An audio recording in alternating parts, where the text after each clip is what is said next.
Bismillahirrahmanirrahim. Assalamualaikum warahmatullahi wabarakatuh.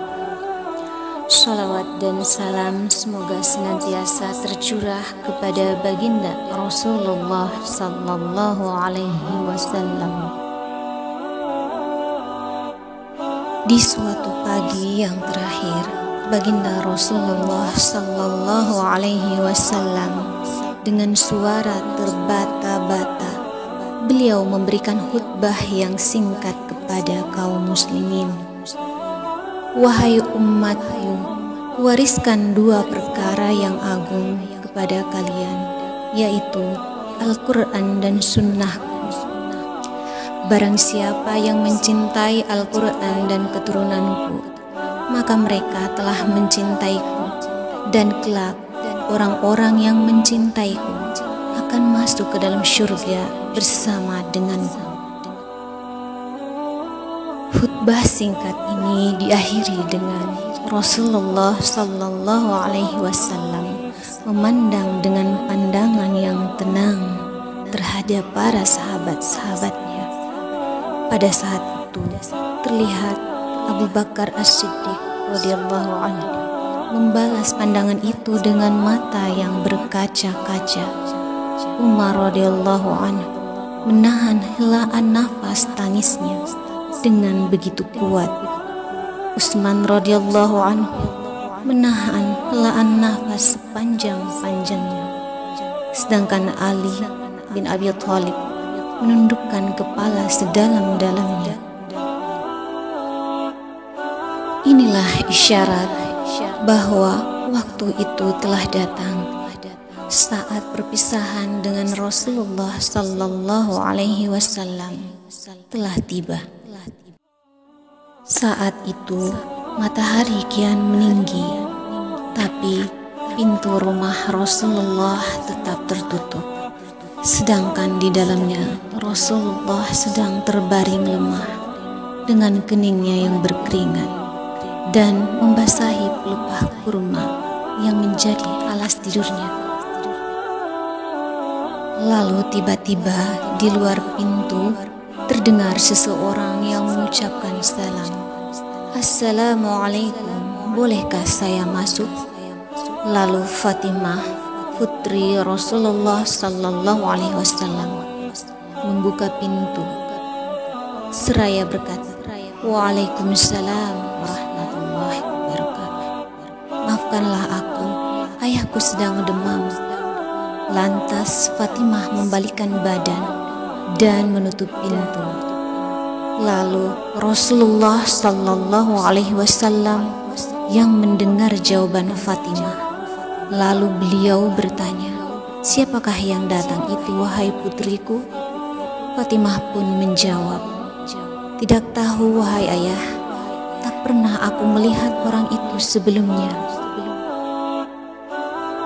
Lalu Rasulullah sallallahu alaihi wasallam menatap putrinya itu dengan pandangan yang menggetarkan. Satu-satu bagian wajah dari putrinya dipandangnya, seolah hendak dikenang.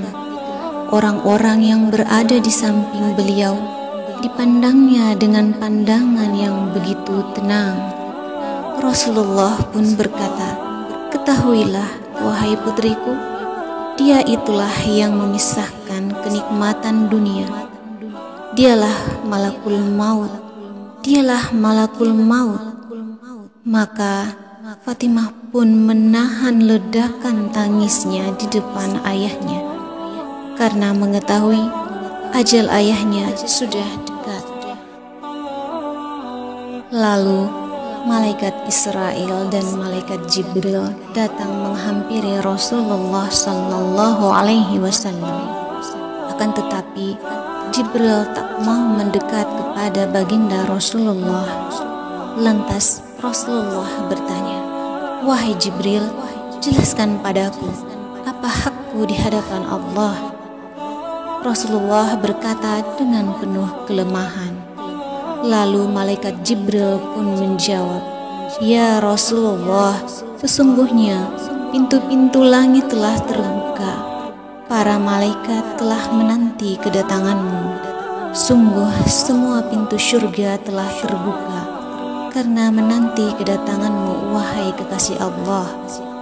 Namun perkataan Jibril tidaklah membuat tenang baginda Rasulullah sallallahu alaihi wasallam. Mendengar itu, maka Rasulullah masih penuh dengan kecemasan. Kemudian Jibril pun berkata, "Apakah engkau tidak senang mendengar kabar bahagia ini ya Rasulullah?"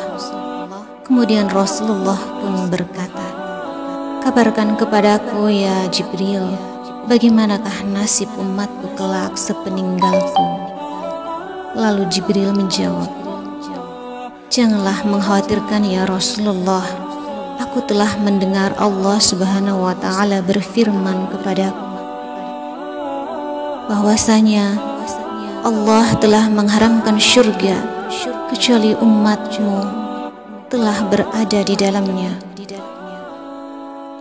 Lantas Rasulullah pun berkata, "Wahai Jibril, jijikah engkau melihatku hingga kau palingkan wajahmu dariku?" Lantas Jibril pun menjawab, "Siapakah yang sanggup melihat kekasih Allah direnggut ajalnya, wahai Rasulullah?" Sesaat kemudian terdengar Rasulullah memekik karena rasa sakit yang tak tertahankan. Lalu Rasul pun berkata, "Ya Allah, dahsyatnya sakaratul maut ini ya Rabb. Limpahkanlah seluruh siksaan ini kepadaku. Jangan kepada umatku ya Allah." Badan Rasulullah mulai dingin dan lemah. Kaki dan badannya sudah tidak bergerak lagi pada saat itu. Seluruh tubuhnya menegang, bibirnya bergetar, seakan hendak membisikkan sesuatu. Maka bergegaslah Ali radhiyallahu anhu mendekatkan telinganya pada Rasulullah.